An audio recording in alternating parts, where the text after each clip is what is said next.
Audiolibros en Latino presenta El avaro de Maida Vale, un relato de Baronesa Orczy. Parte 1. Uno de los casos más desconcertantes que recuerdo haber seguido, me dijo aquel día el viejo del rincón, fue el que el público conoció como el avaro de Maida Vale.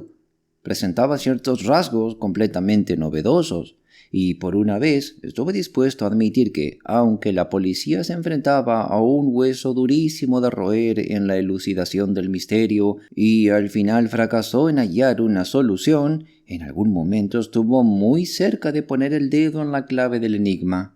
Si hubieran poseído algo de ese instinto por los hechos verdaderos con que la naturaleza me ha dotado generosamente, no cabe duda de que habrían logrado poner tras las rejas a aquel astuto criminal. Ojalá pudiera transmitir el aire de ridícula complacencia con el que pronunció esas palabras. Casi podía escucharlo ronronear para sí mismo, como un gato flaco y desaliñado. Tenía en la mano su inevitable pedazo de cuerda y había estado contemplando con embeleso una serie de nudos que venía haciendo, hasta que me senté a su lado y comenzó a hablar. Pero en cuanto se lanzó sobre su tema predilecto, volvió esa mirada extasiada hacia sí mismo. Allí se quedaba, mirándose con admiración, y de tanto en tanto me lanzaba un parpadeo satisfecho, con tal aire de suficiencia que me daban ganas primero de decirle algo terriblemente grosero y luego de marcharme con un portazo, dejándolo a solas con su vanidad. Pero claro está, eso no podía ser. Usando las propias palabras de aquella criatura estrafalaria, la naturaleza me había dotado con el instinto periodístico. Tenía que escucharlo, tenía que exprimirle el cerebro y sacarle material. El deseo irresistible de aprender algo nuevo, algo que estremeciera a mi editor y al público, me obligaba a tragarme la impaciencia, a sonreírle, tal vez con un gesto torcido, y a rogarle que continuara. Me dispuse a prestarle toda mi atención. «Bien», dijo con ese aire irritante de condescendencia. «¿Recuerdas el caso del viejo avaro de Maida Vale?» «Solo vagamente», me atreví a admitir. «Presentaba algunos rasgos muy interesantes», prosiguió con calma, «y dado que al parecer solo los recuerdas de manera difusa, te los expondré con la mayor claridad posible para que puedas seguir mejor mi razonamiento más adelante». A continuación, el viejo del rincón añadió: «La víctima de aquella misteriosa tragedia fue, como sin duda recordarás, un anciano inválido y excéntrico llamado Thornton Ashley, célebre constructor naval que había amasado una considerable fortuna durante la guerra y luego se retiró, sobre todo, se decía, por motivos de salud. Tenía 2 hijos, Charles, una criatura deforme, de baja estatura y aspecto poco atractivo, tanto en presencia como en modales, y Philip, un joven alto, apuesto, simpático y popular allí donde iba. Ambos eran solteros, hecho que había sido motivo de continuas disputas con su padre. El viejo Ashley adoraba a los niños, y su mayor anhelo en aquellos años finales era ver a los nietos que algún día disfrutarían de la fortuna que había reunido. Si bien admitía que Charles, con sus muchas dolencias, tenía pocas posibilidades con las mujeres, no encontraba razón alguna para que Philip no se casara. Sobre este punto hubo más de una acalorada pelea entre padre e hijo. Tanto así que Philip acabó marchándose y se instaló en unos cuartos de Jermyn Street. Contaba con unas pocas centenas de libras anuales, herencia de una madrina. Había pasado por Rugby, Cambridge, y había sido oficial temporal durante la guerra. Mientras esperaba conseguir algún empleo, se entregaba a la vida del joven soltero elegante en la ciudad, mientras su hermano Charles quedaba al cuidado del anciano, que se volvía más excéntrico a medida que su salud se deterioraba. Vendió su hermosa casa en Hyde Park Gardens, su automóvil y casi todos sus muebles para mudarse a un piso barato en Maida Vale, donde enseguida tomó cama y nunca más la abandonó. Su rareza se acentuaba, su temperamento se volvía cada vez más irascible, aborrecía a los extraños, rehusaba ver a nadie salvo a sus hijos y a 2 viejos amigos, el señor Owo, reputado abogado, y el doctor Faushon-Big, que lo visitaba de tanto en tanto y cuyas órdenes se negaba obstinadamente a cumplir. Lo peor de todo, al menos para el desdichado Charles, era que el anciano se tornó desesperadamente tacaño. Se negaba a cualquier lujo a sí mismo y a su hijo. Subsistía con lo mínimo y no admitía otro servicio que el de una mujer de limpieza que acudía a diario. Pronto aquella avaricia degeneró en una auténtica obsesión. «Charles y yo estamos ahorrando para los nietos que algún día me darás», decía con una risita cuando Philip intentaba razonar con él acerca de aquel régimen de privaciones. «Cuando tengas tu propio hogar, podrás invitarnos a vivir contigo. Entonces habrá de sobra para el gasto, te lo prometo». Ante esto, el apuesto Philip solía reír, encogerse de hombros y regresar a sus cómodos cuartos de Jermyn Street. Pero nadie sabía lo que pensaba Charles. Para cualquiera de fuera, su situación debía de parecer singularmente patética. No tenía dinero propio y su frágil salud le había impedido dedicarse a su profesión. No podía marcharse como había hecho su hermano, pero a decir verdad, tampoco parecía desearlo. Tal vez era un auténtico cariño hacia su padre lo que lo mantenía resignado. Lo cierto es que, con el tiempo, se convirtió en un esclavo del anciano, atendiéndolo en todo, más ocupado que la mujer de limpieza, quien al fin y al cabo se ponía el sombrero y salía a las 6 cada día, y los domingos eran todos suyos. La única distracción de Charles eran los fines de semana alternos en que Philip acudía a pasar de sábado a lunes y se hacía cargo del inválido. Entonces Charles montaba una vieja bicicleta y con unas pocas monedas que había ahorrado de la escasa asignación que manejaba, se marchaba al campo, nadie sabía dónde. El lunes por la mañana estaba de vuelta en Maidaville, dispuesto a retomar su yugo de esclavo, aparentemente con el corazón ligero. «Charles Ashley es listo», decían los conocidos. «Se queda al lado del viejo avaro». «Thornton Ashley no vivirá para siempre y Owo asegura que vale casi $250,000». Philip, en cambio, no podía hacerse ilusiones sobre las intenciones testamentarias de su padre. El motivo de disputa, su soltería, seguía allí, envenenando la relación. Más de una vez el anciano le había dicho, con sonrisa sardónica: «Quiero verte casado pronto, muchacho, con una familia que crezca a tu alrededor, o te advierto que mi dinero irá a parar a ese tonto de Charles, o a fundar un asilo de huérfanos o una agencia matrimonial». El señor Owo, el abogado, viejo amigo de los Ashley y testigo de la crianza de los dos muchachos, llegó a insinuarle con tanta claridad como le permitía la ética profesional: «Tu padre tiene esa manía de ahorrar, pero por lo demás está perfectamente cuerdo. Nunca te perdonará si no cumple su deseo de verte casado. Vamos, hombre, hay muchas muchachas encantadoras. Y dígame, ¿qué demonios haría el pobre Charles con $250,000? Durante mucho tiempo Philip se mantuvo obstinado, y sus amigos sabían bien la razón. Todo se remontaba a un romance de antes de la guerra. Philip Ashley había estado enamorado, algunos decían que incluso comprometido, de una joven hermosísima, Muriel Balayn, hija del eminente cirujano Sir Arnold Balayn. Todos creían que se adoraban, pero Muriel tenía otro admirador, Sir Wilfred Pitt Jackson, acaudalado naviero que la veneraba en silencio. Philip y Wilfred eran grandes amigos, habían estado juntos en la escuela y en la universidad. En 1915, ambos recibieron comisión en los Coldstreams y en 1916 Pitt Jackson fue gravemente herido. Lo enviaron a casa para ser atendido por la bella Muriel en el hospital de su padre en Grosvenor Square. Su caso ya había sido declarado sin esperanza, y tanto Sir Arnold como otros cirujanos eminentes opinaban que no viviría más de unos meses, si acaso. Debemos suponer que la compasión y el romanticismo jugaron su papel en lo que siguió. Lo cierto es que un día la sociedad londinense se estremeció al leer en The Times que la señorita Muriel Balayn se había casado la mañana anterior con Sir Wilfred Pitt Jackson, el rico naviero y propietario del encantador castillo Deveril en Northamptonshire.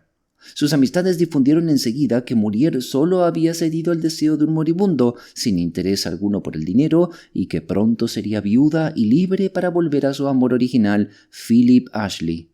Pero como tantas veces en la vida, ocurrió lo inesperado. Sir Wilfrid no murió, al menos no entonces. Vivió 6 años después de que los médicos predijeran su muerte en 6 meses. Siguió inválido y él y su hermosa esposa pasaban los inviernos en Canarias y los veranos en Suiza. Muriel no quedó viuda hasta 1922. Durante todo ese tiempo, Philip Ashley no volvió a fijarse en otra mujer.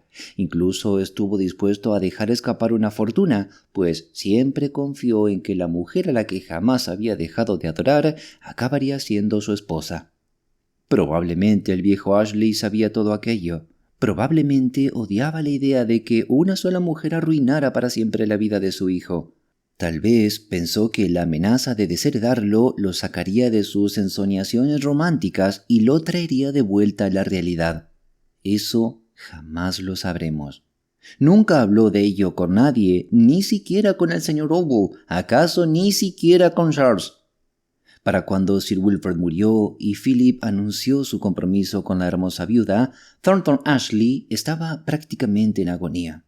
Sin embargo, tuvo la satisfacción de escuchar la buena nueva antes de expirar. Philip se lo contó un sábado de mayo en una de sus habituales visitas quincenales. Lo extraño es que, aunque el anciano debía de estar encantado con esa tardía realización de su mayor deseo, no cambió nada su modo de vida. Siguió igual de irascible, igual de difícil y tan avaro como siempre. No pidió ver a su futura nuera, a quien conocía de antes, aunque ella fue un par de veces a visitarlo. Tampoco animó a Philip a acudir más a menudo. La única señal de su satisfacción fue la impaciencia con que deseaba que se fijara cuanto antes la fecha de la boda. Y un día se desató en una furia terrible cuando Philip le dijo que Lady Pitt Jackson debía dejar pasar un año entero antes de volver a casarse, en respeto a la memoria del pobre Wilfrid. Parte 2. Por supuesto, todo aquello dio mucho de qué hablar. Aunque Thornton Ashley llevaba 3 años apartado de toda vida social, sus antiguos amigos y conocidos no lo habían olvidado del todo. Y tanto Philip Ashley como Lady Pitt Jackson seguían siendo figuras muy comentadas en cierto círculo londinense. Era inevitable, pues, que esos asuntos fueran tema de charla entre tertulias y clubes. Philip Ashley fue ensalzado como un héroe. Con su matrimonio alcanzaría por fin la fortuna que había rehuido con obstinación y romanticismo. El verdadero amor recibía al fin su merecida recompensa y demás alabanzas por el estilo. Lady Pitt Jackson, en cambio, no salió tan bien librada del juicio de las lenguas. Se decía ahora, sin tapujos, que en su día había dejado a Philip Ashley porque Pitt Jackson era un hombre muy rico y con título, y que volvía a su antiguo amante solo porque Thornton Ashley tenía ya un pie en la tumba y se le atribuía una fortuna de $250,000. «Aquí tengo una fotografía», continuó el viejo de la esquina, arrojando sobre la mesa un fajo de recortes de periódicos, «de Lady Pitt Jackson. No cabe duda de que es muy hermosa, pero su rostro es duro. Basta mirarlo para intuir que no es una mujer que permanezca al lado de un hombre en caso de desgracia o deshonra. Aunque claro está, es difícil juzgar a partir de estas borrosas reproducciones. Lo cierto es que Philip Ashley estaba locamente enamorado de ella. Que tuviera enemigas, sobre todo entre su propio sexo, era natural. Poseía una belleza excepcional, había hecho un matrimonio brillante y estaba a punto de concertar otro. Pero los dos amantes románticos no eran el único alimento de los chismosos. También estaba la situación de Charles Ashley, tema de 1000 conjeturas. ¿Qué sería de él? ¿Cómo tomaría aquel vuelco en su destino? Según los rumores, alimentado sobre todo por las indiscreciones del señor Ogle, perdería ese $250,000 si el matrimonio de Philip llegaba a celebrarse. Pero en este caso, el cotilleo no pasaba de meras suposiciones. Nadie veía jamás a Charles, y cuando se le preguntaba a Philip por él, apenas decía nada. Charles es un tipo extraño, respondía. No pretendo saber lo que pasa por su cabeza. Parece encantado con la idea de mi boda, pero habla muy poco. Es tímido y muy sensible respecto a su deformidad, y ya no recibe a nadie, ni siquiera a Muriel.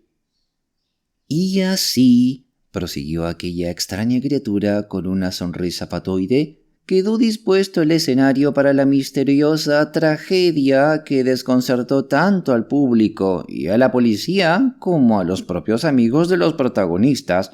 Se trataba de la boda de Philip Ashley con Muriel, Lady Pitt Jackson, prevista en la iglesia de St. Servers, Warwick Road, para principios del año siguiente en la mayor discreción. El 27 de agosto murió el viejo Thornton Ashley. Mejor dicho, fue hallado muerto en su cama por su hijo Charles, que esa mañana regresaba de su habitual fin de semana de descanso. Al principio, la causa del deceso no fue puesta en duda. Aunque el doctor Fashovic estaba fuera de la ciudad, su suplente conocía bien el caso y había visto al enfermo el jueves anterior a su muerte. Y, de acuerdo con las sorprendentes leyes de este país, firmó el certificado sin volver a examinar el cadáver. Así, Thornton Ashley habría sido enterrado sin más demora ni ceremonia, de no ser por la serie de extraordinarios acontecimientos que sobrevino a continuación. El funeral se fijó para el jueves 30. Pero a las 24 horas de la muerte del avaro ya había salido a la luz que dejaba una considerable fortuna, incluidas algunas pólizas de seguro de vida, y que su testamento era casi exactamente como Philip Ashley y los suyos habían supuesto. Tras legar algunas sumas a instituciones benéficas dedicadas al cuidado de niños, Thornton Ashley dejaba el resto de sus bienes al hijo que contrajese matrimonio primero dentro del año siguiente a su fallecimiento, mientras que el otro recibiría una renta de 300 libras. El mensaje era claro: el heredero señalado era Philip, pues el pobre y deforme Charles nunca había sido considerado candidato serio. Más bien, una cláusula añadía que, si al cumplirse el plazo ninguno de los dos se hubiese casado, todo el capital pasaría a Charles, con una renta de 100 libras para Philip y 10,000 destinados a criterio de la Charity Organization Society, al sostenimiento de un orfanato. Hubo quien se preguntó si Charles Ashley, reducido a una modesta renta de 300 libras anuales en caso de que su hermano se casara, impugnaría el testamento por considerar a su padre incapacitado. Pero como es sabido, en este país resulta casi imposible anular una disposición de última voluntad, y en este caso era tan fiel a los deseos expresados por el difunto en toda ocasión que la idea de que hubiese estado falto de juicio no se habría sostenido. Menos aún cuando el propio señor Ogle, redactor y testigo del testamento, habría rechazado rotundamente cualquier duda sobre la cordura de su cliente. Todo parecía, pues, en regla, cuando, de pronto, como un rayo caído del cielo, llegó la exigencia de la compañía aseguradora en la que el difunto tenía una póliza de 40,000 libras, requería una autopsia, pues no estaba convencida de que la muerte hubiera sido natural. Naturalmente, el doctor Percy Judd, que había firmado el certificado, montó en cólera, pero sus protestas fueron silenciadas por la presión de la compañía, apoyada nada menos que por Charles Ashley. Pronto se supo que aquella petición se debía a ciertas declaraciones del abogado local señor Triscott en representación de Charles ante el gerente general de la aseguradora. Philip Ashley, asistido por su abogado Ogle y respaldado por el Dr. Judd, podría haber intentado oponerse, pero además de que habría sido poco prudente, lo más probable es que no hubiera tenido éxito. En cualquier caso, los periódicos sensacionalistas encontraron un festín para ofrecer al público aquella misma tarde. Los diarios vespertinos aparecieron antes del mediodía con titulares llamativos: «El misterioso avaro de Maida Vale», «Novedades sensacionales», «Rumores siniestros». Para las 4 de la tarde, algunos rotativos ya aseguraban que la autopsia del difunto Thornton Ashley, practicada por el Dr. Dawson, cirujano de distrito, había revelado que no murió de forma natural. En el cuerpo se hallaron huellas de violencia. Se entendía además que la policía estaba ya en posesión de ciertos indicios y que el juez de instrucción celebraría la vista el jueves 30, el mismo día en que debía tener lugar el entierro. Parte 3. He asistido a muchos juicios de instrucción en mi vida, prosiguió el viejo del rincón, después de una breve pausa en la que sus dedos huesudos jugueteaban con febril energía con aquel trozo de cuerda. Pero pocas veces he estado presente en uno más interesante. Hubo tantas sorpresas, giros tan inesperados, que durante todo el tiempo uno se mantenía en vilo, esperando lo que vendría después. Incluso para quienes estaban al tanto, los testigos resultaron sorprendentes. Claro que todos conocían al señor Ogle, el abogado y amigo de toda la vida de Thornton Ashley, y al cirujano del distrito, cuya declaración sería de gran interés. Luego estaban el pobre George Ashley y su apuesto hermano Philip, ahora dueño de una fortuna magnífica, cuya historia romántica había sido mencionada más de una vez en la prensa. Pero, ¿qué pintaban en todo esto el señor Truscott, un abogado local desconocido, y la señora Trapp, una vieja asistenta desaliñada? Y además estaba el doctor Percy Judd, que no había salido muy bien parado del caso y que debía de maldecir el día en que aceptó reemplazar al doctor Fanshawe Big. Las actuaciones comenzaron con el testimonio sensacional del Dr. Dawson, el cirujano de distrito que realizó la autopsia. Declaró que el difunto se encontraba en un estado avanzado de uremia, pero que esa no había sido la causa de la muerte. El fallecimiento se debió a una insuficiencia cardíaca provocada por el miedo y el shock tras una agresión violenta y un intento de estrangulamiento. Había marcas alrededor del cuello y señales de un fuerte golpe en el rostro y el cráneo que causaron conmoción cerebral. En su estado de salud debilitado, aquel susto fue suficiente para detener el corazón.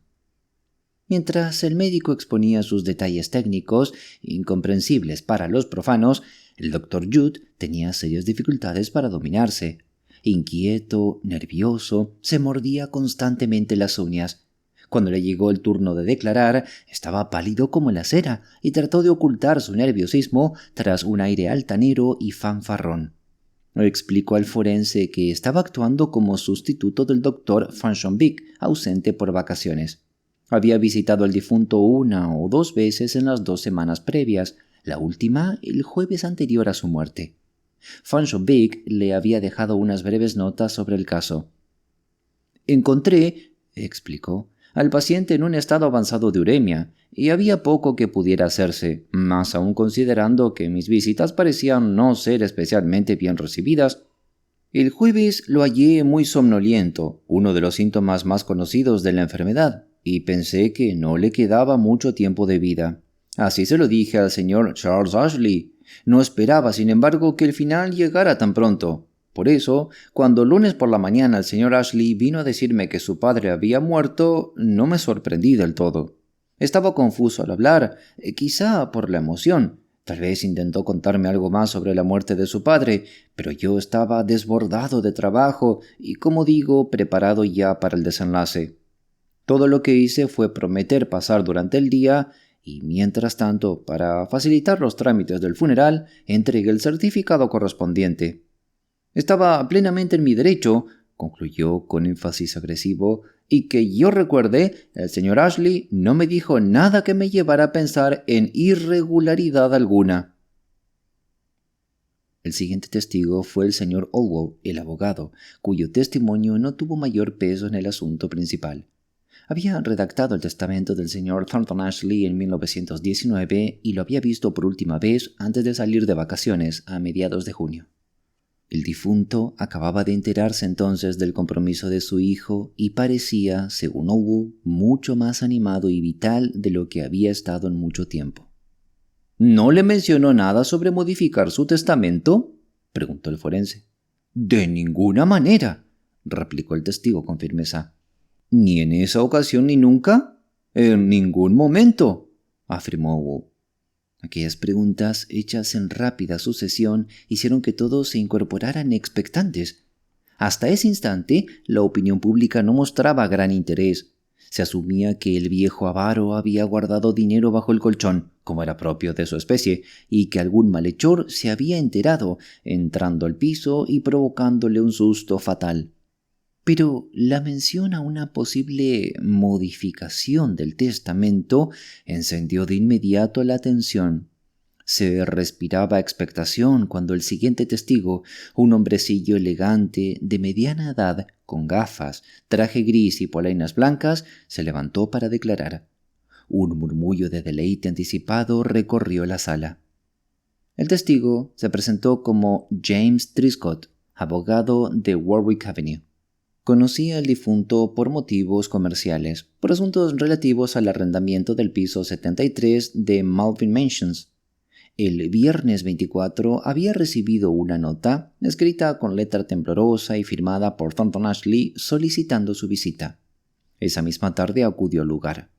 Fue recibido por Charles Ashley, a quien ya había visto en otras ocasiones, y lo condujo hasta la habitación donde el enfermo yacía en cama, muy débil pero consciente.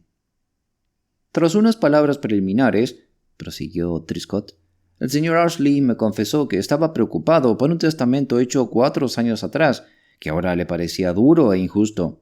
Quería redactar uno nuevo que revocara el anterior. Le aseguré que estaba a su disposición y él me dictó sus deseos.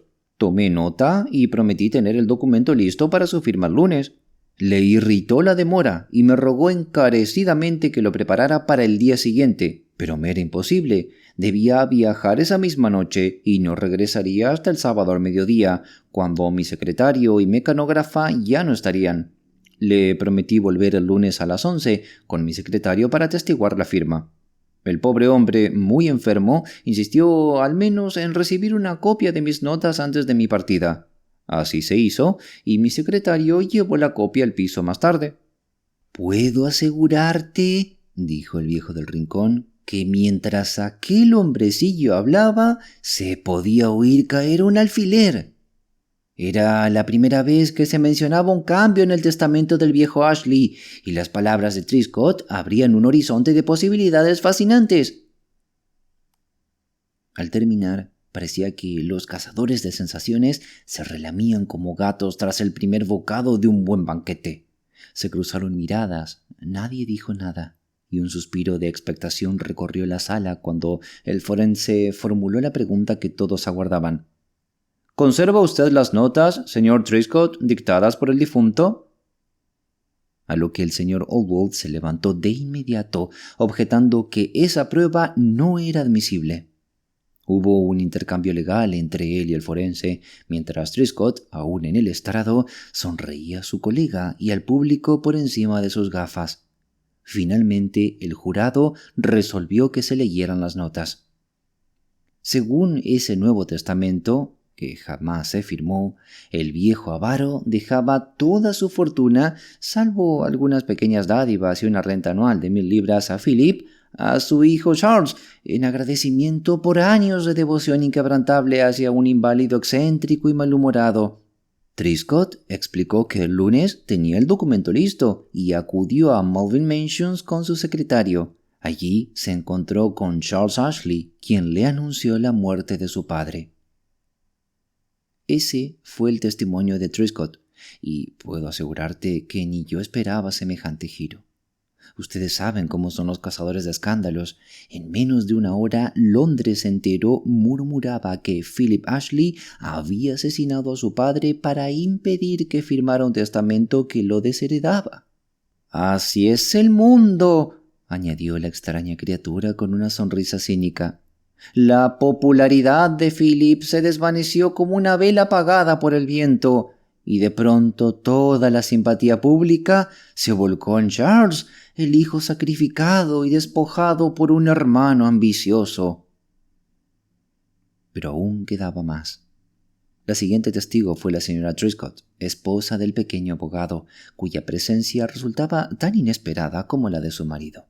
Se trataba de una mujer dura, de aspecto común pero capaz, que respondió con calma a las preguntas preliminares y narró su historia con seguridad. Explicó que había sido enfermera titulada, aunque abandonó la profesión al casarse. De vez en cuando, en casos de urgencia o por amistad, volvía a atender pacientes. El viernes por la tarde, relató, mi esposo, que partía al campo por negocios, me dijo que tenía un cliente enfermo en la zona, por quien estaba preocupado, sobre todo por su hijo, un hombre delicado y con una seria deformidad. Me pidió casi como un favor de caridad que cuidara al enfermo durante el fin de semana. El médico había prescrito reposo absoluto, y mi marido temía problemas con otro hijo, pues en realidad el viejo había decidido cambiar su testamento. Yo nada sabía de los asuntos de la familia Ashley, añadió, ignorando con serenidad la conmoción que causaban sus palabras, más allá de lo que mi esposo me contó, pero acepté ir a Malvin Mansions a ver si podía ayudar. Llegué el viernes por la noche y enseguida reconocí el cuadro clínico. Había atendido antes casos de uremia y comprendí que al anciano le quedaban pocos días. Aún así, no creí que el final fuese inminente. Charles Ashley, que me recibió con enorme gratitud, parecía necesitar cuidados tanto como su padre. Me dijo que llevaba 3 noches sin dormir, así que lo envié a descansar y pasé la noche en un sillón junto a la cama del enfermo. A la mañana siguiente llegó Philip Ashley y entonces supe del arreglo por el cual Charles se tomaba un fin de semana de descanso cada 15 días. Me alegró por él y, recordando lo que mi esposo me había contado, prometí quedarme en el piso hasta su regreso el lunes. Solo así logré convencerlo de marcharse a su merecido descanso. Sin embargo, apenas se fue, consideré mi deber informar a Philip de la gravedad real de su padre. Estaba consciente solo por momentos, y en tales casos lo único posible era garantizar reposo absoluto para prolongar la vida y asegurar un final sin dolor. Philip Ashley, continuó la testigo, se mostró más molesto que afligido, preguntándome con qué autoridad estaba allí y quién me permitía apartarlo de la habitación. También me interrogó con brusquedad acerca de quién había visitado a su padre últimamente. Cuando le dije que era la esposa de un abogado conocido del barrio, por un momento pareció a punto de estallar de ira. Sin embargo, se contuvo y lo conduje a la habitación, donde el enfermo dormía, pidiéndole encarecidamente que no lo despertara. Tras verlo, el señor Ashley aceptó a regañadientes que yo actuaba de buena fe, pero me preguntó, con cierta descortesía, dado que el enfermo no era nada mío y yo no cobraba por estar allí, ¿cuánto tiempo pensaba quedarme? Le respondí que hasta el regreso de su hermano, que no sería hasta las 10 del lunes. Entonces se caló el sombrero, se despidió con frialdad y salió del piso. Para mi sorpresa, añadió la testigo mientras el público contenía la respiración, el lunes a las 8 de la mañana, Philip Ashley volvió a presentarse. Debo admitir que me alegré de verlo. Esperaba a mi esposo de regreso y tenía mucho que hacer en mi propia casa. El paciente, que había mejorado notablemente en los últimos 2 días, acababa de quedarse dormido plácidamente. Sabiendo que Charles regresaría pronto, me sentí con derecho a retirarme, dejando a Philip encargado con la instrucción estricta de no despertar al enfermo. Si despertaba, debía darle un poco de agua de cebada y luego caldo de carne, todo preparado y listo. Mi idea era, apenas llegar a casa, llamar al Dr. Judd para que pasara durante la mañana. Pero tuve tanto que hacer que, francamente, olvidé hacerlo. Antes del mediodía, mi esposo volvió con la noticia de que el señor Thornton Ashley había muerto. Ese, concluyó el viejo del rincón, fue el núcleo del testimonio de la señora Triscott en aquella memorable audiencia. Hubo, por supuesto, momentos dramáticos, miradas cruzadas entre Philip Ashley y el señor Ogle, y entre este y el pequeño y satisfecho Triscott, que seguía irradiando orgullo por su mujer, tan capaz y resuelta, y por la notoriedad inesperada que aquel caso misterioso le había dado. Parte 4. El almuerzo nos dio a todos un respiro de la tensión que nos había mantenido en vilo durante toda la mañana. No creo que Philip Ashley al menos probara bocado ese día. Noté de hecho que él y el señor Ogle se marcharon juntos, mientras que el señor y la señora Triscott se ocuparon amablemente del pobre Charles. Más tarde los vi a los tres en una inocente casa de té. Charles era en verdad una figura patética, un hombre consumido por los nervios, sin carne en sus huesos torcidos y con una expresión de hambre y ansiedad en los ojos, semejante a la de un perro mal alimentado. Su testimonio llegó inmediatamente después del almuerzo, pero en realidad no tenía mucho que decir. Había visto a su padre por última vez el sábado por la mañana, cuando se marchó para pasar su habitual fin de semana quincenal.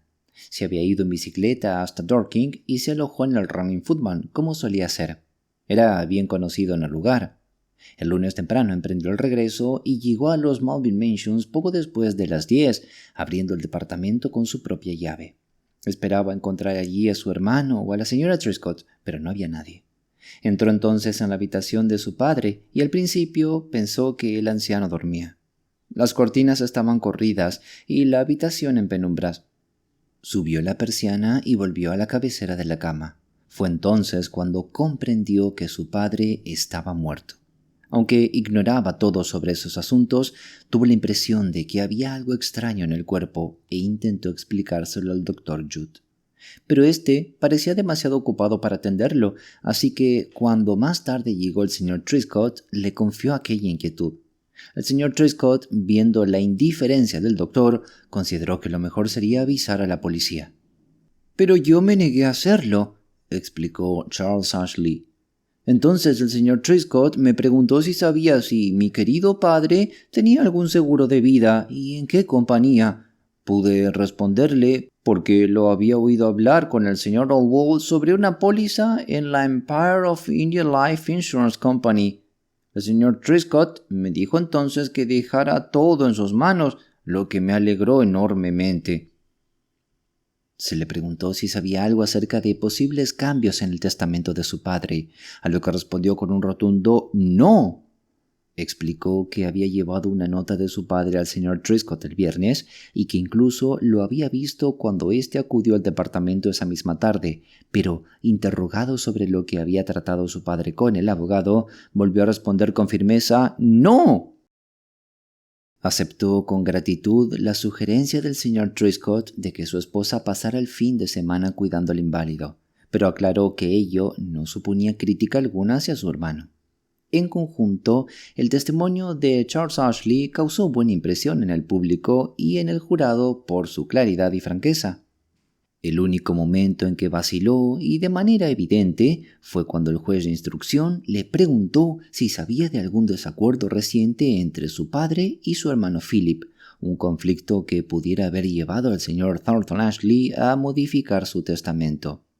Charles dudó, respondió con evasivas y dejó la sensación de que podría haber dicho algo más si hubiera querido y que solo sus múltiples desgracias evitaron que el juez lo presionara con mayor dureza. Esa impresión se reforzó con la declaración de la siguiente testigo, la señora Trapp, que llevaba 2 años trabajando como asistente diaria en los Malvin Mansions. Contó que al principio iba cada mañana un par de horas, salvo los domingos, pero que desde hacía un par de meses acudía también los domingos y se ausentaba los lunes. Los miércoles, en cambio, se quedaba hasta el anochecer, pues Charles acostumbraba a hacer las compras esas tardes. Preguntada por lo ocurrido el miércoles anterior a la muerte del señor Thornton Ashley, recordó que ese día había acudido el señor Philip Ashley. Lo hacía a veces los miércoles, cuando su hermano no estaba. Permaneció allí alrededor de 1 hora y, según las pintorescas palabras de la señora Trapp, él y su padre se enzarzaron de lo lindo. «No alcancé a oír lo que decían», explicó con vehemencia, «pero sí escuché al anciano gritar. Ya lo había oído desatarse contra el señor Philip un mes antes, más o menos. Pero fíjese, a Philip parecía no importarle. Y aquel miércoles, cuando lo acompañé hasta la puerta, se marchó tan tranquilo como si nada. El viejo, en cambio, estaba furioso. Tuve que darle un trago de coñac. Había quedado temblando después de la visita de Philip». «Ya lo ves, ¿verdad?», comentó el viejo del rincón con una risa seca. Así, poco a poco, se iba tejiendo en torno a Philip Ashley una red de evidencias sombrías. Él mismo era consciente de ello y también del creciente rechazo que se cernía sobre él. Su expresión ya no era solo grave, sino ansiosa, y mantenía los brazos cruzados con fuerza sobre el pecho, como si necesitara contener sus nervios a la fuerza. Daba la impresión de ser un hombre que aborrecía cualquier tipo de publicidad, y las miradas curiosas y ávidas que lo escrutaban, sobre todo de las mujeres, debían de resultarle una verdadera tortura. Sin embargo, se veía apuesto y varonil al ponerse en pie para responder a las preguntas del juez. Dijo que había llegado al departamento el sábado hacia el mediodía, explicando al jurado que acostumbraba a pasar cada 15 días con su padre, mientras Charles disfrutaba de un par de jornadas en el campo. Esta vez, sin embargo, le informaron de que el anciano estaba demasiado enfermo para recibirlo. Charles se marchó como siempre en bicicleta, pero de manera inusual, una dama había quedado a cargo del enfermo. Se trataba, al parecer, de la señora Trescott, esposa de un vecino, que se había ofrecido a quedarse el fin de semana. Era una enfermera experimentada y sabía qué hacer en caso de necesidad. En ese momento el paciente dormía y no debía ser molestado. «Me sentí naturalmente contrariado», prosiguió el testigo, «al no poder entrar en la habitación de mi padre, y puede que hablara con cierta brusquedad, pero niego rotundamente haber sido grosero con la señora Trescott o haber tenido un arranque de ira. Alcancé a ver a mi padre acostado y no me pareció que estuviera peor de lo habitual. De todos modos no iba a discutir. Preferí esperar el lunes por la mañana, cuando regresara mi hermano, para hablar con él sobre el asunto». En ese momento el juez quiso saber por qué, si esperaba a su hermano a las 10, se había presentado en el piso a las 8:30. «Porque estaba ansioso por saber cómo seguía mi padre», respondió Philip, «y porque esperaba poder pasar el día en el río con un amigo y quería salir temprano. Al llegar, la señora Trescott tenía prisa por marcharse y yo acepté quedarme hasta las 10, cuando, según ella me aseguró, mi hermano estaría de vuelta. En efecto, él solía llegar a esa hora los lunes después de sus escapadas como un reloj. Mi padre dormía y la señora Trescott me dejó instrucciones sobre qué hacer si necesitaba algo. A las 9:30 se despertó. Lo oí moverse, entré en la habitación, le di un poco de agua de cebada y me quedé un rato con él. Estaba animado y de buen humor, y sinceramente no lo vi peor que en las semanas anteriores. Poco antes de las 10 volvió a dormirse. Sabía que mi hermano llegaría en breve, y como no era la primera vez que mi padre quedaba solo en el piso, no creía hacer nada malo al marcharme. Regresé a mis habitaciones y estaba organizando mi jornada cuando recibí un mensaje telefónico de mi hermano. Nuestro padre había muerto. Cuestionado acerca del supuesto altercado con su padre el miércoles anterior, Philip Ashley negó con indignación que hubiera existido tal pelea. «Mi padre», dijo, «tenía un carácter violento y una voz dura y penetrante. Sí, se enfurecía conmigo cada vez que le recordaba que mi matrimonio con Lady Pitt Jackson no podría celebrarse antes de 6 meses. Montaba en cólera, gritaba y vociferaba por un rato, pero siempre nos despedíamos en los mejores términos». El hombre del rincón guardó entonces un silencio breve, dejándome intrigada y confusa. Yo intentaba unir los recuerdos que tenía del caso con todo lo que acababa de contarme, ansiosa por oír su explicación de lo ocurrido después de aquel memorable juicio. Al cabo de un momento, la extraña criatura reanudó. «Ya te dije», señaló, «que el público comenzó a volverse contra Philip Ashley. La gente sentía simpatía por el otro hijo deforme y enfermo, a quien se le había escamoteado una herencia. Es cierto que de a poco le habría servido, pues el testamento original contemplaba de sobra sus necesidades, pero parecía que a última hora el viejo avaro había querido reparar en algo la entrega del hijo que había sacrificado su vida junto a él, mientras el otro llevaba una existencia independiente y ligera. Nunca se contó con certeza qué motivó a Thornton Ashley a cambiar de parecer. Corrían rumores de que Philip tenía deudas y había pedido dinero a su padre, lo peor que podía hacerse con un tacaño así. Pero tampoco eso llegó a confirmarse. Los únicos que podrían haber aclarado la cuestión eran Philip y Charles, y ambos prefirieron guardar silencio por razones propias. Y ahora recordarás lo que finalmente llevó al jurado a dictar su veredicto sensacional, aquel que ocasionó el arresto de Philip Ashley bajo la acusación de intento de asesinato. Parecía horrible, incomprensible, inverosímil. Y sin embargo, 12 hombres llegaron a esa conclusión tras deliberar menos de media hora. Lo que más pesó fue el hallazgo del ayudante del forense. Debajo de la cama del difunto apareció un bastón de empuñadura curva junto con la copia arrugada y rota de las notas para el Nuevo Testamento que había preparado el señor Trescott. Cuando lo confrontaron con el bastón, Philip admitió que era suyo. Lo había echado en falta el sábado al marcharse del piso, pues estaba convencido de haberlo llevado consigo, pero no quiso perder tiempo buscándolo, consciente de que su presencia allí resultaba cada vez más incómoda. Y tanto la asistenta como la señora Trescott juraron que la habitación del enfermo había sido limpiada el domingo y que en ese momento no había rastro alguno del bastón. Parte 5. Y así, continuó el viejo del rincón, encogiéndose de hombros con un gesto cínico, Philip Ashley pasó por el terrible suplicio de ser llevado ante el magistrado, acusado de haber intentado asesinar a su propio padre, un anciano con un pie en la tumba. Se declaró inocente y reservó su defensa. Se repasaron todas las pruebas, por supuesto, pero no surgió nada nuevo. El caso parecía muy oscuro para el acusado y nadie se sorprendió cuando finalmente fue enviado a juicio. El sentir público se mantuvo claramente hostil hacia él. Era un crimen tan atroz y tan inusual que cualquiera habría pensado que nadie creería posible que un hombre conocido y bien educado pudiera ser culpable de semejante acto. Probablemente, si aquello hubiese ocurrido antes de la guerra, la opinión pública habría rechazado tal posibilidad. Pero en los últimos años se habían cometido tantos crímenes horribles en todos los países que la gente se encogía de hombros y murmuraba «tal vez, nunca se sabe». Una cosa era indudable: el viejo Thornton Ashley murió de un shock o de miedo tras una brutal agresión. Se hallaron marcas de dedos en su cuello, en su rostro y cabeza las huellas de golpes que bien pudieron haber sido dados con el bastón hallado bajo su cama. Súmese a esto el peso de la prueba del Nuevo Testamento a punto de firmarse y la pelea entre padre e hijo del miércoles anterior, y se tiene un motivo para el crimen digno del mejor fiscal. Philip Ashley no sería ahorcado por asesinato, pero las apuestas estaban en que recibiría 20 años. De modo que, dadas las circunstancias, nadie culpó a Lady Pitt Jackson por su decisión.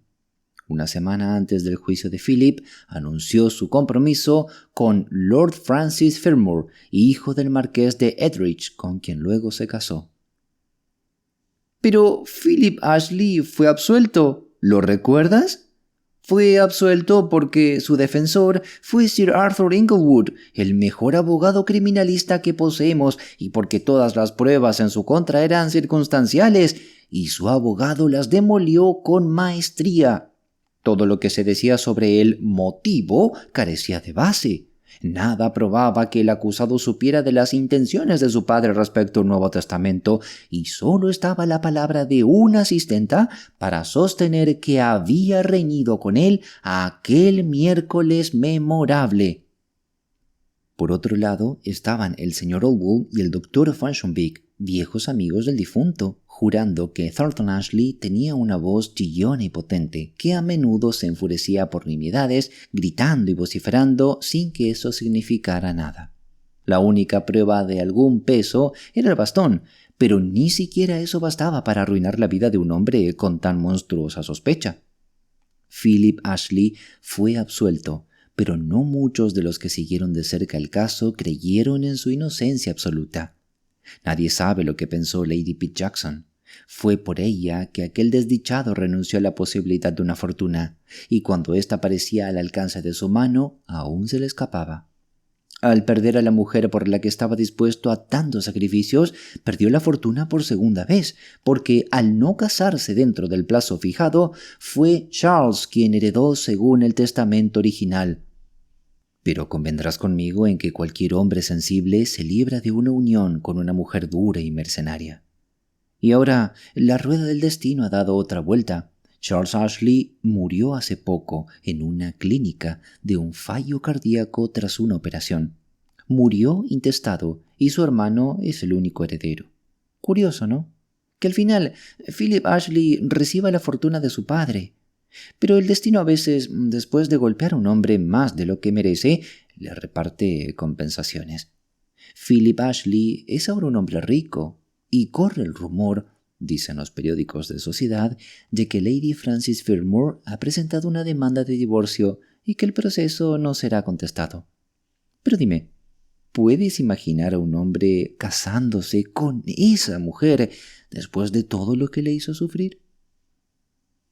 Entonces, cuando aquella extraña criatura se detuvo y pareció absorta en los nudos complicados que tejía con su querido cordel, sentí que me tocaba a mí mantener la conversación.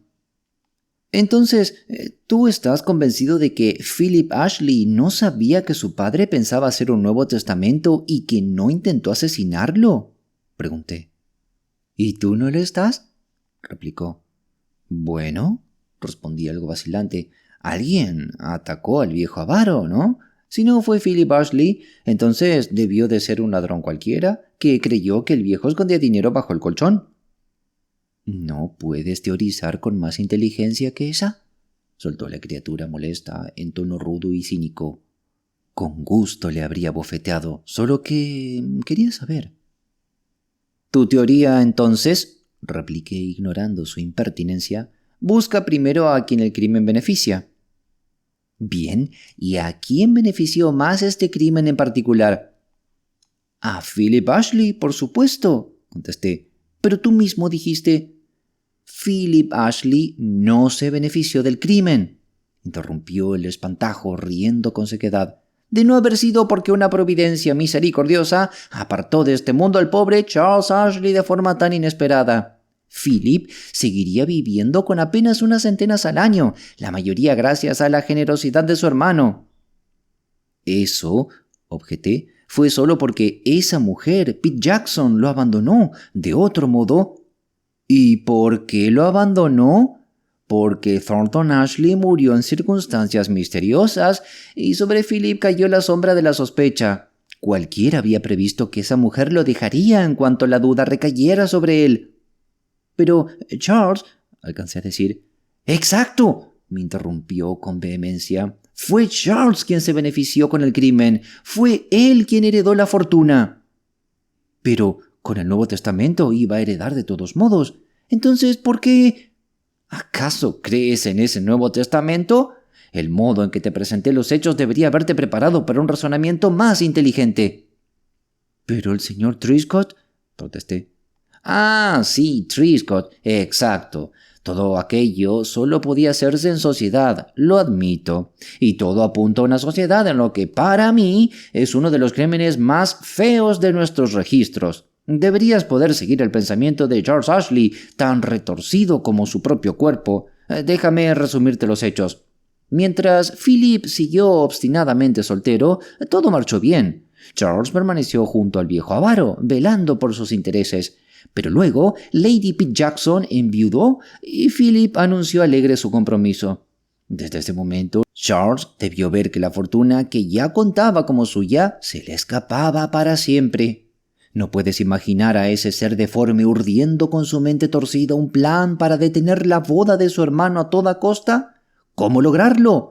Philip, locamente enamorado de Muriel, no la dejaría. No, pero ella sí podía dejarlo.